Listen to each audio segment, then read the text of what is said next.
চমক দিয়ে প্রাথমিক স্কোয়াড ঘোষণা করেছে বাফুফে। তবে আবারও বলির পাঠা বনে গেছেন আনিসুর রহমান জিকো। 3 গোলকিপার থাকলেও নেই এই অভিজ্ঞ গোলকিপার। তবে অনুশীলনের জন্য দীর্ঘদিন পর স্কোয়াডে ডাক পেয়েছেন ইনজুরি কাটিয়ে আসা বিশ্বনাথ ঘোষ। আলোচিত স্বাধীন আছেন প্রথমবার স্কোয়াডে। তাছাড়া স্কোয়াডে যুক্ত না থাকলেও সরাসরি ভিয়েতনামে যুক্ত হবেন হামজারা। এ বিষয়ে আরো থাকছে প্রতিবেদনে। আসন্ন আন্তর্জাতিক ম্যাচকে সামনে রেখে ঢাকায় ট্রেনিং ক্যাম্পের জন্য স্কোয়াড ঘোষণা করেছে বাংলাদেশ ফুটবল ফেডারেশন বাফুফে। ঘোষিত তালিকায় বেশ কিছু নতুন মুখ থাকলেও সবচেয়ে বড় আলোচনার জন্ম দিয়েছে জাতীয় দলের নির্ভরযোগ্য গোলরক্ষক আনিসুর রহমান জিকোর অনুপস্থিতি। ঘোষিত স্কোয়াডে তরুণ ও অভিজ্ঞ ফুটবলারদের সমন্বয় করার চেষ্টা করেছে বাফুফে।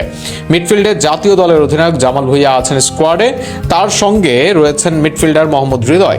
দলে ডাক পেয়েছেন মঞ্জুরুর রহমান ও ইনজুরি কাটিয়ে আসা বিশ্বনাথ ঘোষ। আক্রমণ ভাগে জায়গা পেয়েছেন সুমন রেজা, মিরাজুল ইসলাম এবং ইমন শাহরিয়ার। ডিফেন্সে আছেন তারিক কাজী, রহমত মিয়া, শাকিল আহাদ, তপুরা। স্কোয়াডে আছেন পরিচিত মুখ শেখ মোরসালিন সহ আরো কয়েকজন খেলোয়াড়।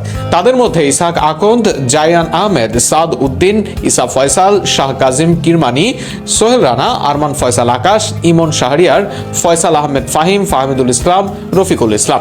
এদিকে গোলরক্ষক বিভাগে রাখা হয়েছে 3 জন ফুটবলারকে। তারা হলেন মিতুল মার্মা, মেহেদী হাসান শ্রাবণ এবং সুজন হোসেন।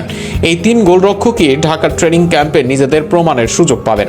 তবে ঢাকা ট্রেনিং স্কোয়াডে না থাকলেও গুরুত্বপূর্ণ 2 প্রবাসী ফুটবলার সরাসরি দলের সঙ্গে যোগ দিবেন ম্যাচের আগে।